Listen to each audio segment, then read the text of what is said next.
I stood outside the mahogany door of my father's study, watching the gold handle catch the hallway light while voices rose and fell on the other side. They were voting on the foundation. My foundation. The one I'd built from nothing over 6 years of sleepless nights and careful negotiations. The one that bore our family name but had been my dream since I was 16, standing in a refugee camp with my mother, watching her distribute blankets with hands that never stopped shaking. I pressed my palm against the wood. It was cool, polished, expensive. Everything in the Ashford house was expensive. My sister Vivienne had chosen this door herself when they renovated, said the grain reminded her of autumn in Vermont. I'd been in Milan that week, securing partnerships with 3 hospitals. No one had asked my opinion about doors. The foundation needs fresh direction. My father's voice carried through, measured and final. Vivienne has presented a comprehensive restructuring plan. My breath caught. Restructuring. That's what they called it when they wanted to erase you. Camilla's approach has been too cautious, Vivienne said, her voice smooth as silk over steel. We're sitting on resources we could be leveraging. The Luxembourg project alone could triple our impact if we partnered with the Castellano Group. The Castellano Group. I turned them down 8 months ago after discovering their money came from medical supply contracts in conflict zones, marking up insulin and antibiotics by 300%. I documented everything, presented it to the board. My father had nodded, said I'd made the right call. Apparently that had an expiration date.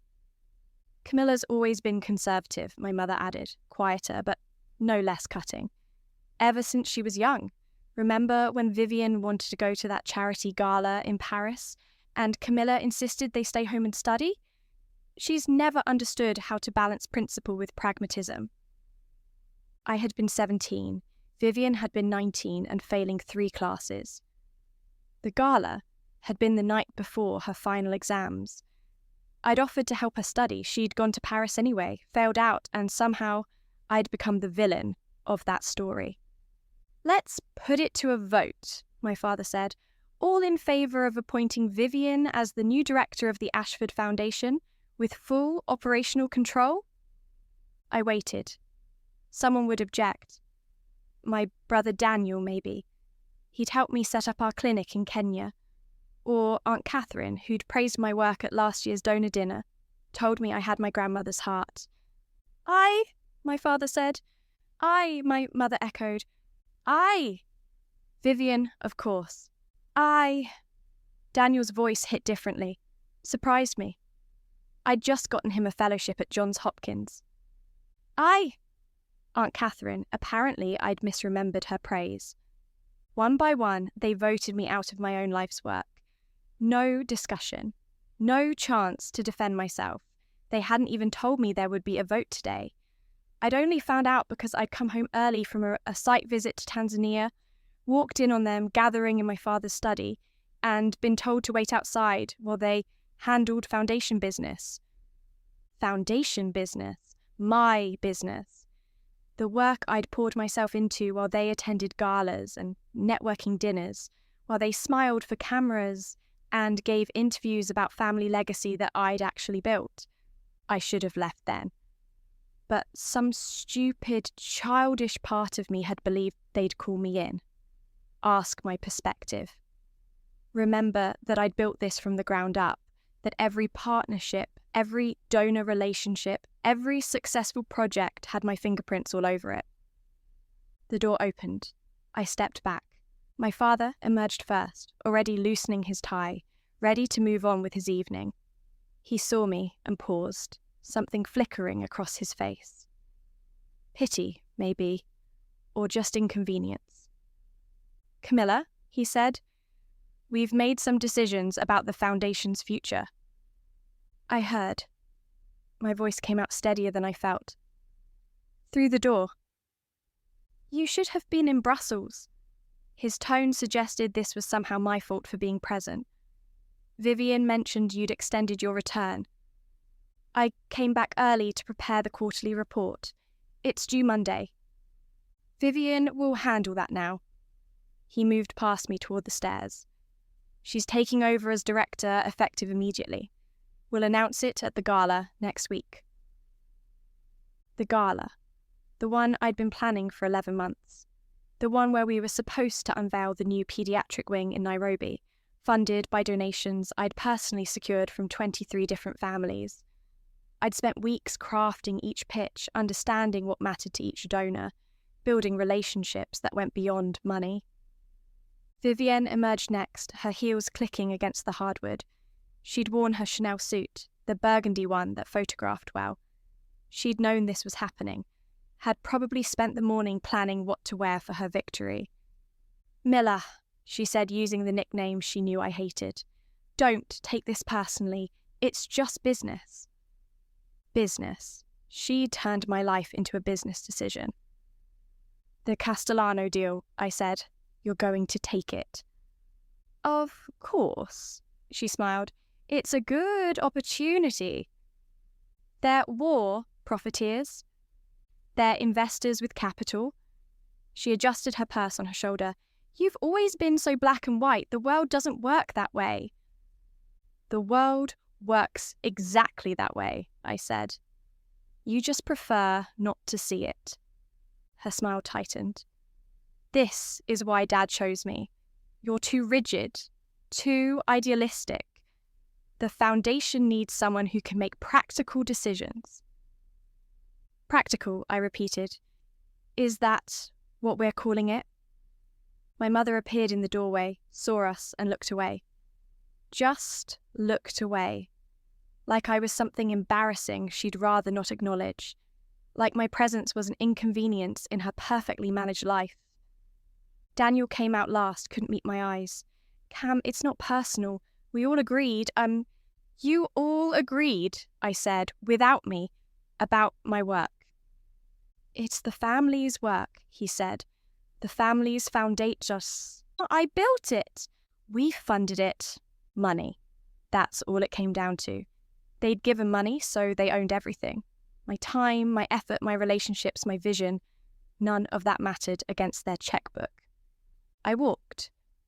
Out of the hallway, down the stairs, through the foyer with its crystal chandelier and fresh flowers that someone changed every 3 days. I walked past the family photos on the wall, 20 years of carefully curated moments where Vivienne always stood in the centre, where I was always slightly to the side, slightly out of focus, like even the photographer understood my place in this family. I walked to my car, got in, and drove. I didn't know where I was going. Away was enough. The city blurred past. Streetlights, storefronts, people living their normal lives. I envied them. Their ordinary problems, their uncomplicated families, their simple betrayals that probably hurt less than this. My phone buzzed. Text from Daniel. "Dad wanted me to tell you they'll need your files by end of week. Password access to all foundation accounts. Clean handover. Clean. Like I was a stain they needed to remove." Another text. "Also, the donor files. Vivienne wants to review all the relationships. The relationships I'd built, the trust I'd earned. She wanted to review them like they were assets in a portfolio." I pulled over on a bridge I didn't recognise, somewhere outside the city where the lights thinned out and the sky opened up. I sat there for a long time watching the river below, dark and quiet and final. 6 years. I'd given them 6 years. Missed my college graduation because I was in Guatemala after the earthquake. Missed my 25th birthday in a malaria clinic in Uganda. Turned down a relationship with someone I'd loved because the foundation needed me in 3 different countries in 4 months, and he needed me in New York. His name was James. He'd been patient for 2 years. Understanding when I missed dinners, cancelled trips, chose work over him again and again. But everyone has a limit. He'd reached his on a Tuesday in March, standing in my apartment with resignation in his eyes. "I love you," he'd said, "but I can't compete with ghosts." "They're not ghosts. They're real people who need real help." "And what about what I need?" I hadn't had an answer. The foundation had a crisis in South Sudan. children dying from preventable diseases. How could I choose dinner dates over that? He'd left. I'd gone to South Sudan, saved 17 children, lost the man I loved. And now the family I'd sacrificed everything for had voted me out while I stood in the hallway. I thought about the water. How quiet it would be. How easy to just stop fighting, stop trying, stop pretending any of this mattered. The bridge was empty. No one would know until morning. By then, I'd just be another tragedy, another person who couldn't handle the pressure. My family would mourn publicly, briefly, then move on with their perfect lives. I reached for the door handle. My hand was steady. Everything in me was calm.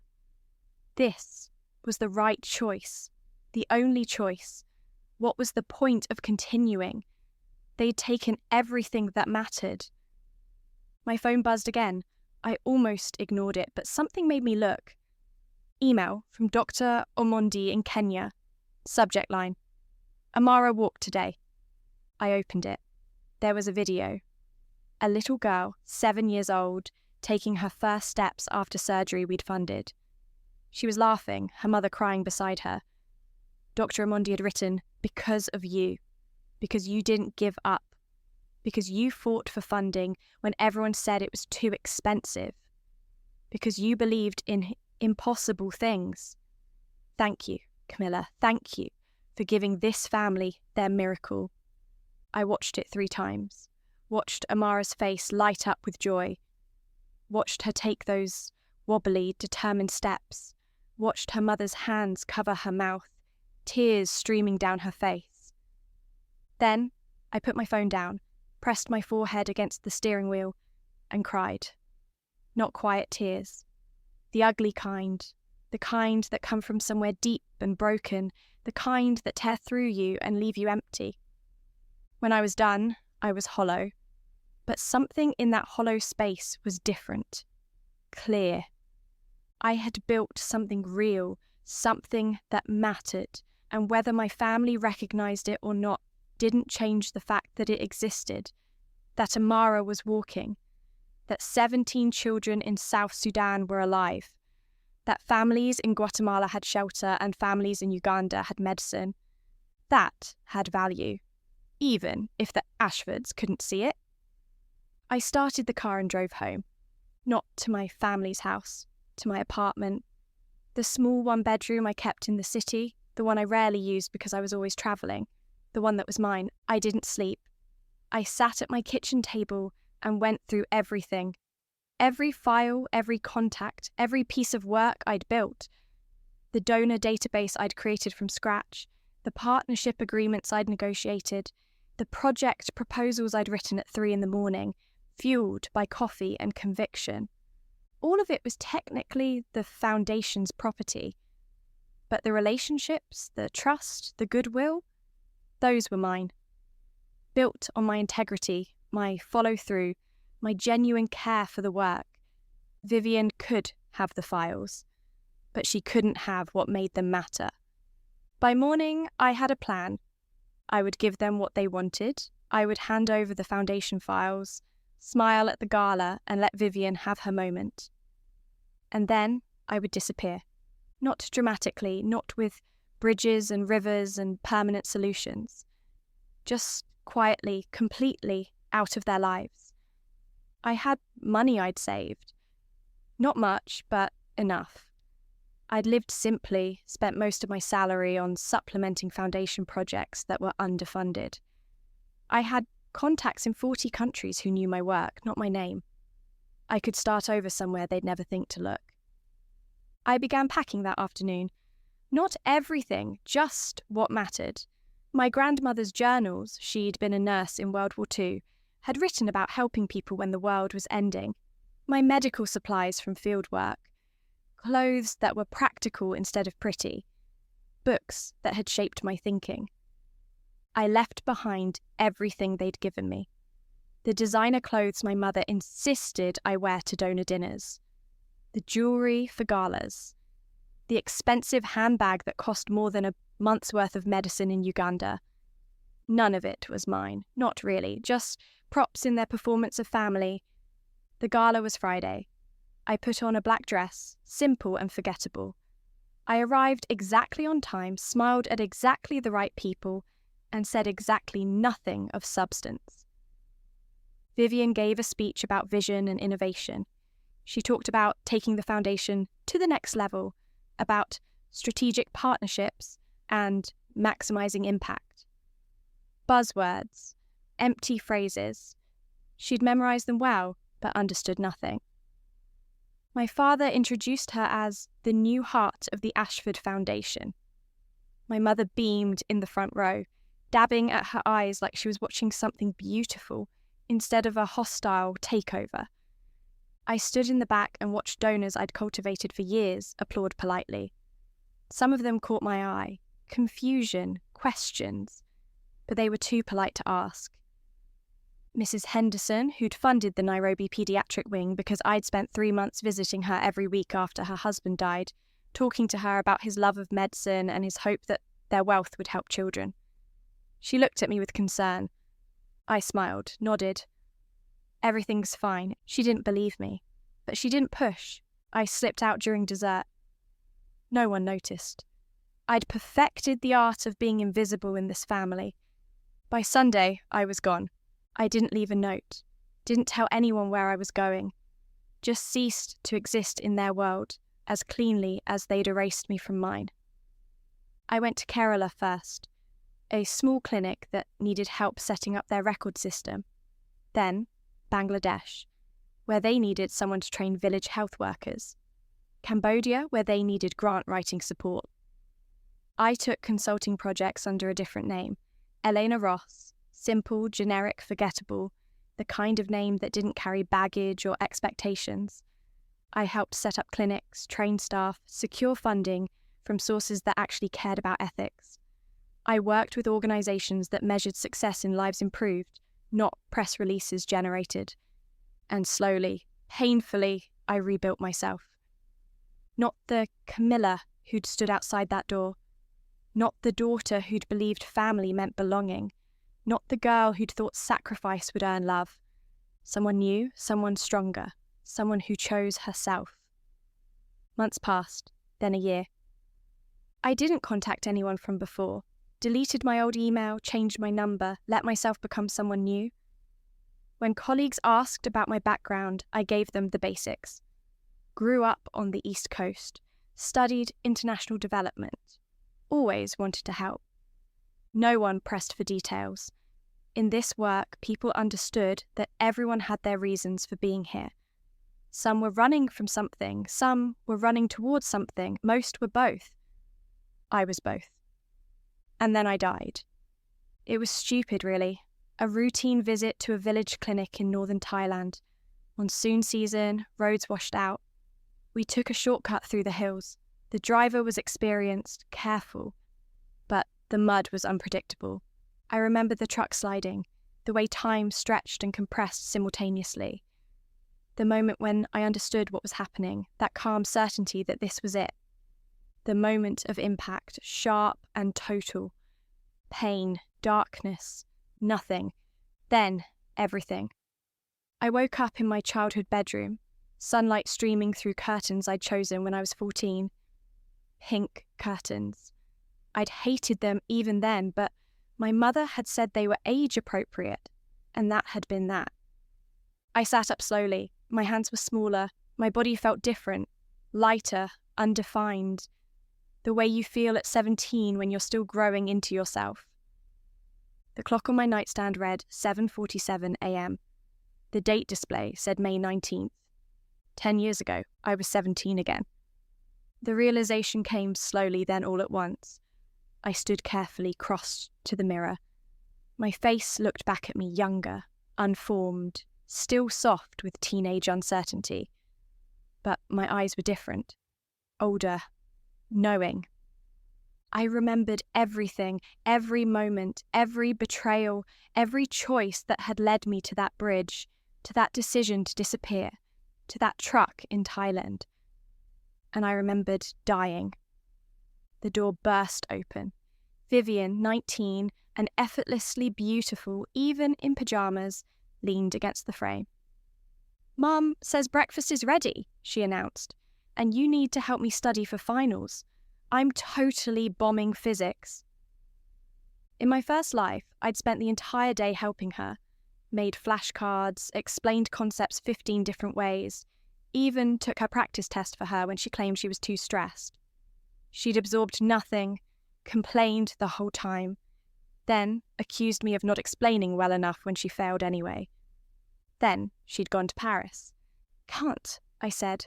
"I have plans." She blinked. "What plans? You never have plans." "I do now." The words felt powerful, different. In my first life, I'd been apologetic when I said no, like I needed permission to have my own time. Now I just said it. Simple, final. I walked past her, down the stairs. The house smelled like my mother's lavender perfume and coffee. Normal, ordinary. A Sunday morning in the Ashford house before everything broke. My father sat at the table reading the financial section. My mother was at the counter, slicing fruit with practiced precision. Daniel was still in college, wouldn't be home until Christmas. "Morning, sweetheart," my mother said without looking up. "Vivienne said you're helping her study?" "No," I said. "I'm going out." My father lowered his paper. "Out where?" "The refugee centre downtown. They need volunteers." Silence. My mother's knife paused mid-slice. "That's nice," she said carefully, "but Vivienne's finals are important." "So, is this Camilla?" My father's tone carried warning. "Your sister needs help." "Then you help her." The words hung in the air. Shocking. I'd never spoken to my father like this. His face reddened. "Excuse me?" "I said you help her, or Mum, or she can study herself. I have other plans." I poured coffee, added cream exactly how I liked it. I'd forgotten how much I missed good coffee, the kind that wasn't instant powder mixed with questionable water, and left. Behind me, I heard Vivienne's voice rise, indignant. "You're just going to let her leave?" My mother's response, "William, you need to talk to her. This attitude..." My father, "Let her go. She'll come back when she's ready to apologise." I didn't come back until dinner, and I didn't apologise. The refugee centre was exactly where I remembered it, tucked between a laundromat and a bodega on the east side. The same peeling paint, the same worn furniture, the same exhausted volunteers doing work that mattered. I volunteered there every Sunday for the next 6 months. I helped families fill out paperwork, watched kids while parents navigated legal systems, learned languages I'd need later. Arabic, Somali, Swahili. I met Mrs. Patel, who ran the centre. In my first life, I hadn't met her until I was 24, at a conference in Geneva. By then, she'd been semi-retired, handing over operations to younger activists. Now, she was in her prime. Sharp, tireless, uncompromising. "You're different from most volunteers," she said after my 3rd week. "Most kids your age come once, maybe twice, take photos for college applications. You keep showing up." "I like the work." "It's not about liking it. It's about believing it matters." "Then I believe it matters." She studied me. Why? I thought about telling her the truth. That I'd lived this already. That I knew what happened when you stopped believing things mattered. When you let other people define your worth. When you stood outside doors waiting for permission to exist. "Because someone has to," I said instead. She nodded. Good answer. I stopped helping Vivienne, not cruelly, just completely. When she asked, I said no. When my parents pushed, I stayed quiet. "This rebellion phase is getting old," my mother said one night at dinner. "You're being selfish." "I'm being busy." "With what? That refugee centre?" She said it like it was embarrassing. "Camilla, that's nice for your college applications, but Vivienne needs actual support.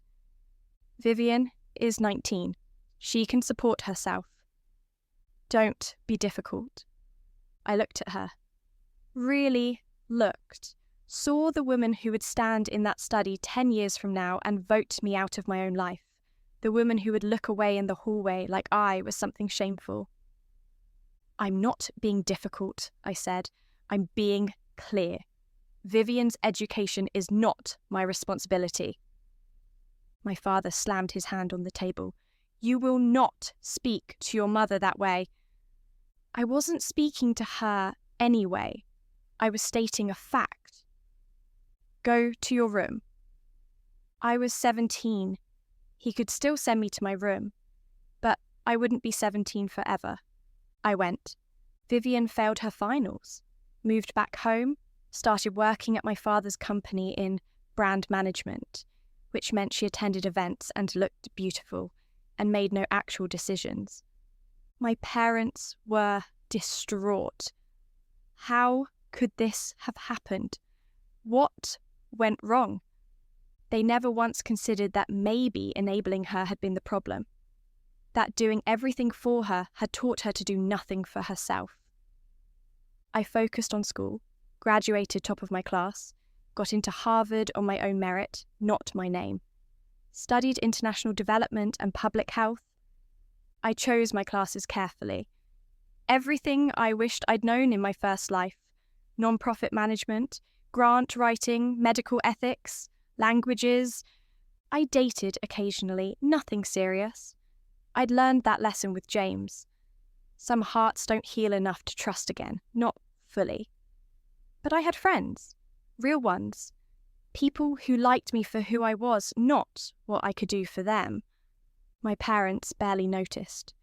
They were too busy managing Vivienne's life, fixing her mistakes, smoothing over her errors. She had gotten engaged to someone wealthy and empty. His name was Preston. Old money, no substance. He treated her like an ornament. Don't you think he's wonderful? She asked me once, home for Christmas break. I think you should ask yourself if you're happy. Of course I'm happy. Why wouldn't I be? Because you just asked me if I thought he was wonderful instead of telling me you think he's wonderful. Her smile froze. You're being weird again. Probably. I left the conversation. It wasn't my job to save her from herself. I went to Kenya during winter break my freshman year. Worked with Dr. Omondi, who didn't know me yet but would. Helped set up the clinic that would later save Amara's life. He was younger than I remembered, more idealistic, less worn down. He still believed money would follow good work, that donors would see the need and respond. I knew better. I'd lived it. You need a sustainable funding model, I told him. Diversified income streams, individual donors, corporate partnerships, government grants. Don't rely on any single source. He laughed. You sound like a consultant. I'm a student. A student who talks like she's done this before. I've studied it, I said, which was true, just not in the way he thought. I helped him build a donor database, showed him how to track relationships, follow up consistently, build trust over time. The same systems I'd used in my first life. When I left, he hugged me. You'll do great things, Camilla. So will you. I came home for Christmas. The house was full of people I didn't care about, discussing things that didn't matter. Vivienne's wedding plans, Daniel's career trajectory, my father's latest acquisition. No one asked about Kenya. No one asked about my work. I was just Camilla, the serious one, the boring one, the one who didn't understand how to have fun. Fine, let them think that. Vivienne cornered me by the dessert table. She was 27 now, beautiful and brittle, engaged to someone wealthy and empty. You've changed, she said, not kindly. Have I? You used to care. About family. About helping. I still care. Just not about the same things. What's that supposed to mean? I looked at her. Really looked. saw the insecurity she masked with designer clothes, the emptiness she filled with attention, the way she needed to win because she'd never learned to build. I felt nothing. Not anger, not pity, just distance. It means I hope you're happy, I said. I meant it. Whatever happened to her now was her own making. I tried to help her once, spent years trying. It hadn't mattered then. It wouldn't matter now. You're being cryptic again. I'm being honest. She studied me, trying to find an angle. Are you jealous? Is that what this is? Of what? My wedding. Preston. The life I'm building. I could have laughed.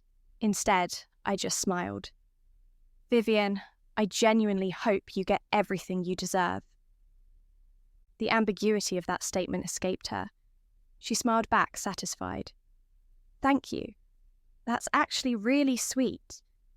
I left the party early, drove back to campus, back to my real life. I left Harvard with honours. Turned down 6 consulting offers in New York. High salaries, prestigious firms, everything my father had always said I should want, to take a position with Doctors Without Borders. My father called me into his study, the same study where, in another life, he would vote me out. This is a mistake, he said. You're throwing away your potential. I'm using it? For what? To play nurse in countries that don't matter. They matter to the people who live there. Don't be naive. You could be making real money, building real influence. I don't want your version of real. His face hardened. You're making a choice here, Camilla. Walk away from this opportunity and don't expect our support. I've never had your support, I said. Just your expectations. There's a difference. I left, took the position, spent 3 years in places my family couldn't pronounce, doing work they couldn't understand. I built something real. Connections, knowledge, impact. Everything I'd built before, but this time with no one to take it from me. The work was hard, devastating sometimes. I saw children die from preventable diseases, saw families destroyed by conflicts they didn't start, saw the worst of humanity and the best, often in the same day. But it mattered. Every life we saved mattered. Every family we helped mattered. And I was good at it. Better than I'd been in my first life, because I knew what worked. I knew how to build systems that lasted. I knew which donors to approach and which to avoid. I knew the difference between help that empowered and help that created dependency. I was 27 when my father called. We're establishing a foundation, he said. Family legacy project. Your mother and I want you involved. I was in Jordan, watching sunset over Petra. The sky was purple and gold and absolutely indifferent to family politics. I'm not interested, I said. Camilla. He used his disappointed voice, the one that used to make me crumble. This is important. To who? Silence. He wasn't used to being questioned. To the family, he said finally. Then let the family handle it. You have experience that you've never valued. That's not fair. Fair would have been including me in decisions about my own work. Fair would have been calling me into the room instead of making me wait outside. Fair would have been believing me when I warned you about bad partnerships. I paused. But we're not talking about that timeline, are we? In this timeline, you just want to use my expertise without acknowledging its value. I don't know what you're talking about. I know, that's the problem.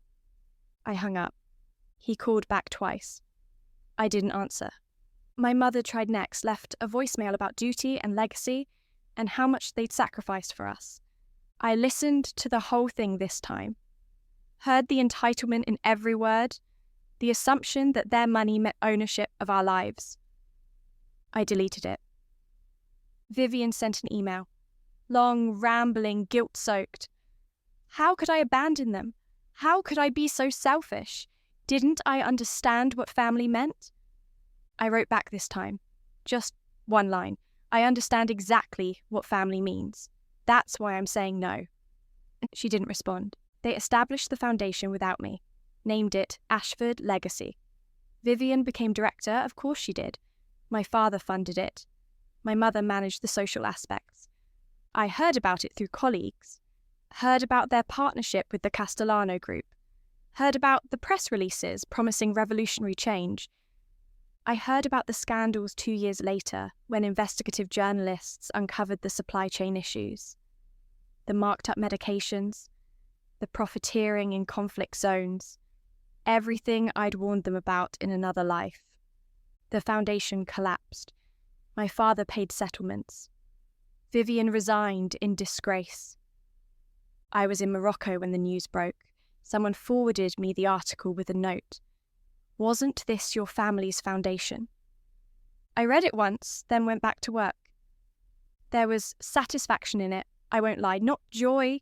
I didn't celebrate their failure, but satisfaction in knowing I'd been right, in knowing that my principles had been correct, my instincts sound. They had chosen money and prestige over ethics. They'd suffered the consequences. That was justice. Quiet, inevitable justice. Years passed. I moved through the world quietly, building clinics, training staff, helping people who'd never heard of the Ashfords and didn't care. I turned 30, then 35. Time moved differently in this life, faster in some ways, slower in others. I was 38 when I met James again. Not my James. This timeline's James. He was working for an NGO in Somalia, managing supply logistics. We were introduced at a coordination meeting. "Camilla," he said, shaking my hand, "I've heard about your work. Impressive." He didn't recognize me. How could he?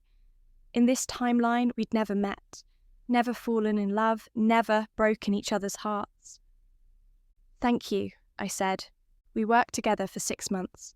He was brilliant, dedicated, exactly as I remembered.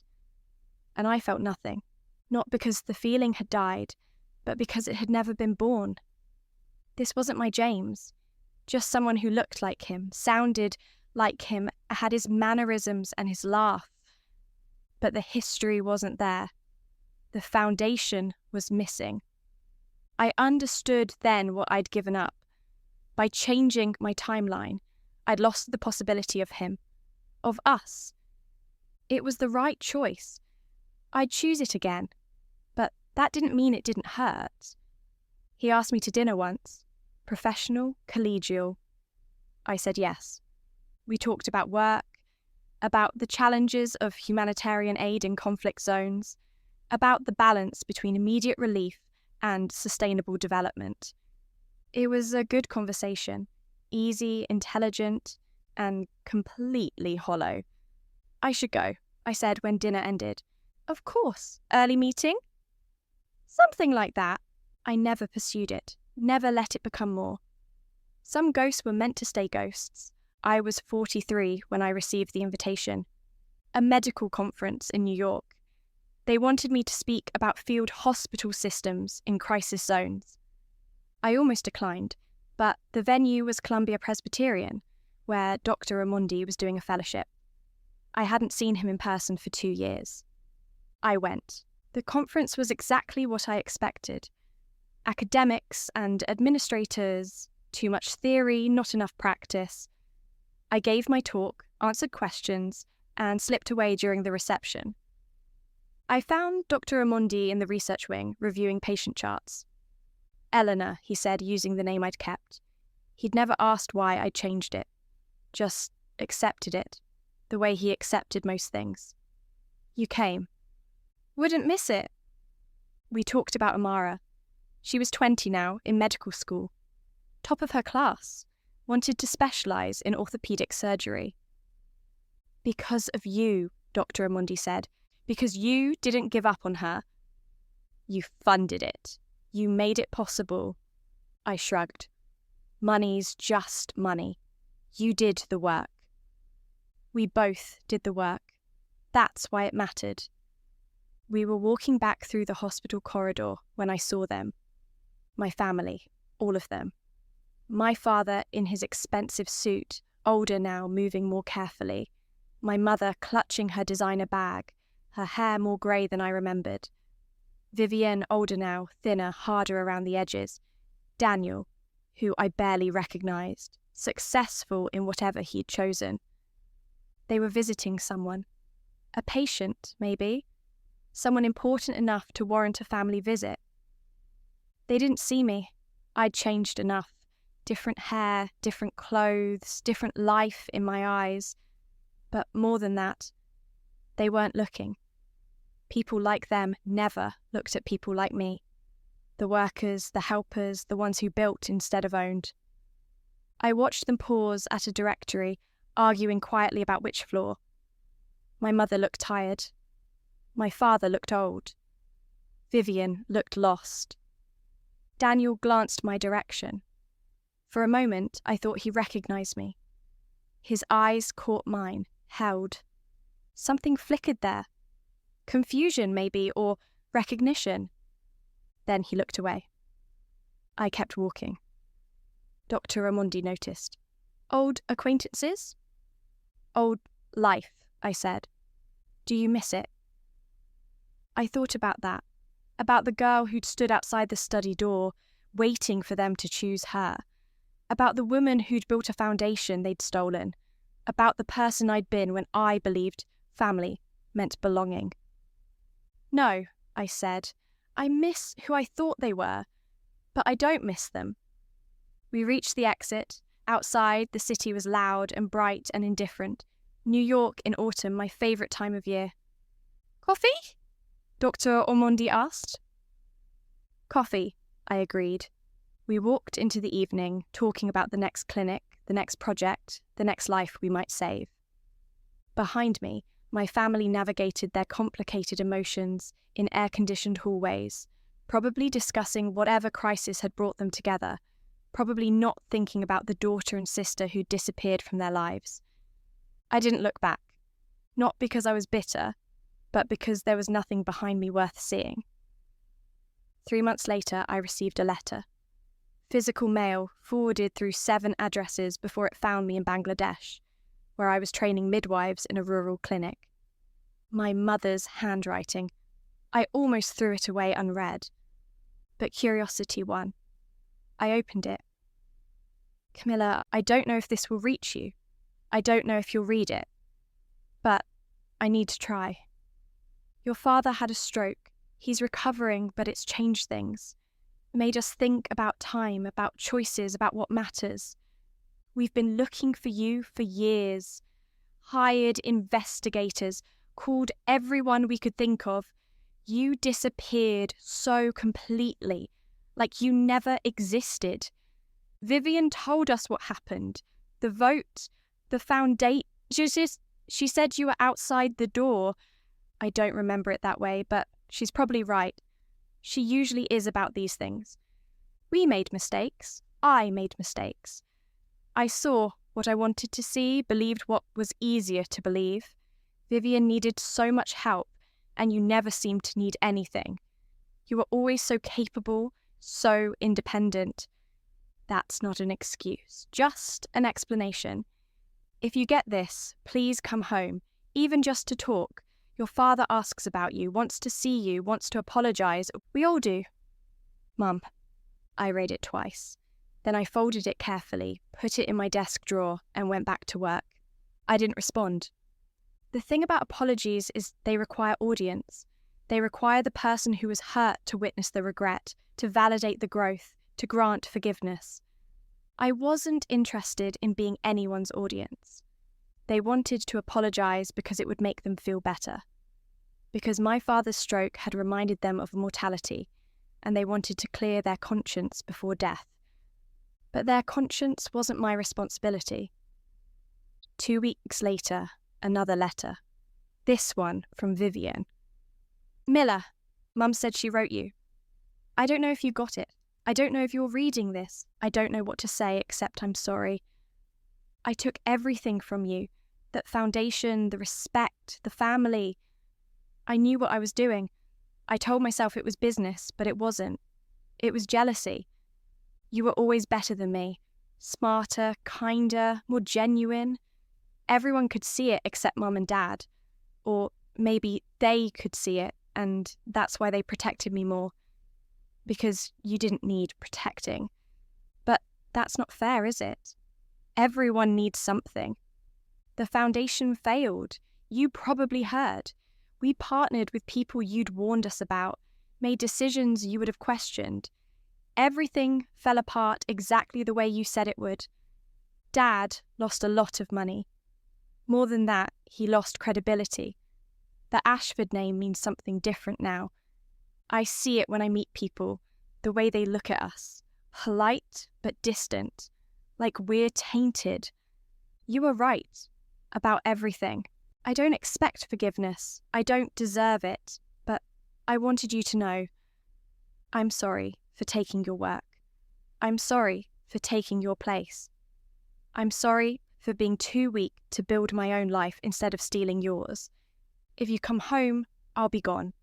I've moved to Portland, starting over, trying to figure out who I am when I'm not being whoever they need me to be. Take care of yourself. V, I read this one once, then I burned it. Not out of anger, just closure. Apologies don't erase actions. Understanding doesn't undo harm. Regret doesn't restore what was taken. They were sorry, fine, that was their journey.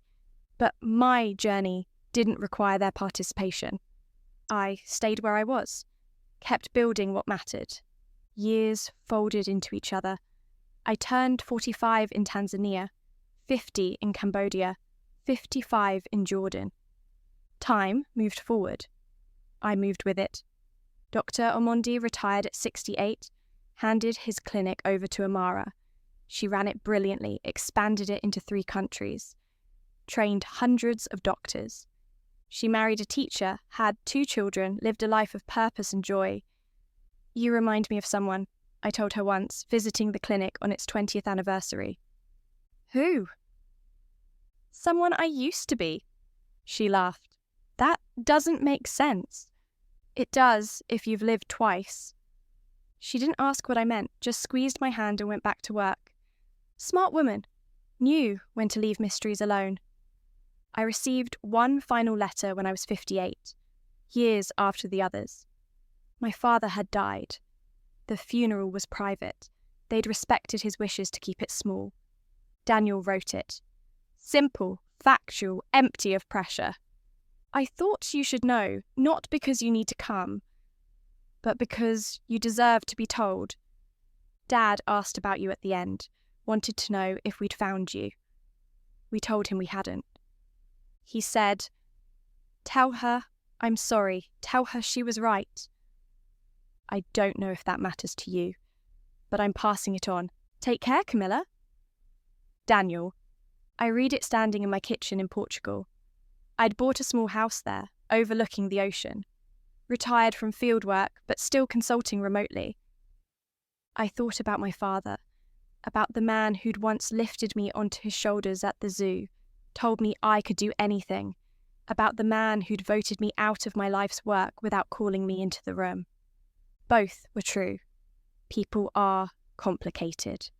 Love is complicated. I folded the letter carefully, put it with the others in a box I kept in the closet, the box of things I'd left behind. Then I went back to my life. I worked another 10 years, saw Amara's clinic expand across East Africa, trained hundreds of medical workers, helped thousands of patients who never knew my real name and didn't need to. I retired completely at 68, spent my days reading, gardening, walking on the beach. Sometimes I volunteered at the local clinic, not because I needed to, because I wanted to. One morning, I was at the market when I heard my name. Camilla Ashford.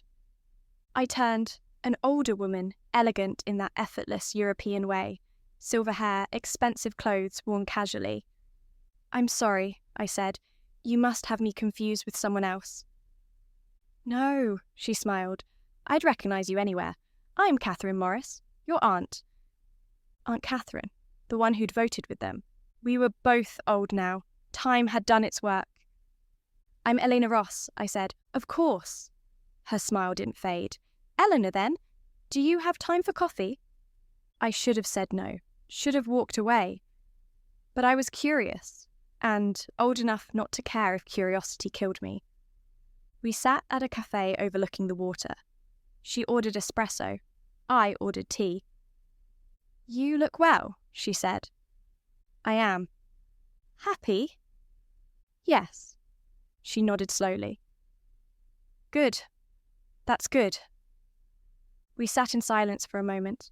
Then she spoke again. I voted with them that day, in the study. I know.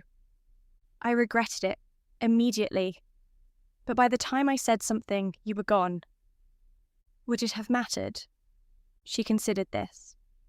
Probably not, but I should have tried. Why didn't you? Because it was easier not to. Because standing up to your father meant risking his disapproval, and I was too old to want that battle. She stirred her espresso. Cowardice, dressed up as pragmatism.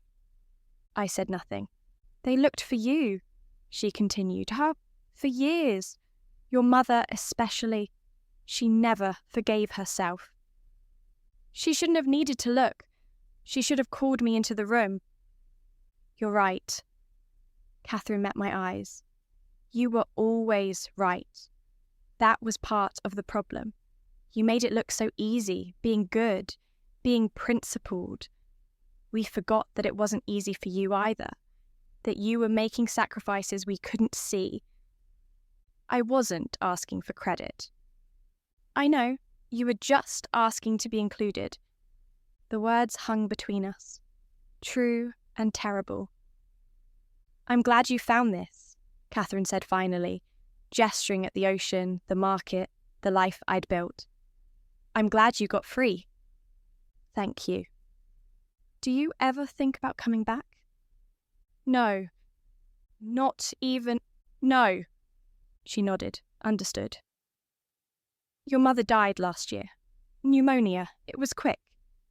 I felt something. Not grief, just acknowledgement. She'd existed, now she didn't. And Vivienne? Still in Portland, teaches yoga, has a small life, seems content. Good. Daniel runs a non-profit now, homeless services. He's good at it. I'm glad.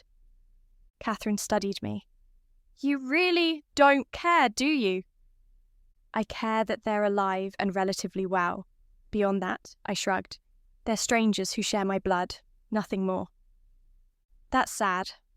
No, I said, that's honest. We finished our coffee in silence. When we stood to leave, she hugged me, quick and tight. Be well, Eleanor, she said. You too. I watched her walk away, back to whatever life she'd built after mine had exploded. Then I went home. I lived another 18 years. Quiet, simple years filled with small joys and no regrets. When I died the second time, it was in my sleep. Peaceful, complete, 86 years old. No bridges, no rivers, no desperate need to escape, just rest. And in that final moment, I thought about the girl outside the door. The one who'd waited for them to choose her, the one who'd believed that family meant belonging, that love meant loyalty, that waiting was the same as worth. I hoped she knew now, hoped she understood. You don't wait for people to choose you. You choose yourself, and everything else becomes simple after that. The door is always closed to someone, but you can walk away, build your own door, your own room, your own house. You can build an entire world where you're not waiting in hallways. And that world, the one you build yourself, is the only one that matters. That's what I learned. That's what I'd tell that girl if I could. You are enough. You were always enough. Their failure to see it was never about your worth. Walk away. Build something beautiful. Live twice if you have to. but never, ever wait outside that door again.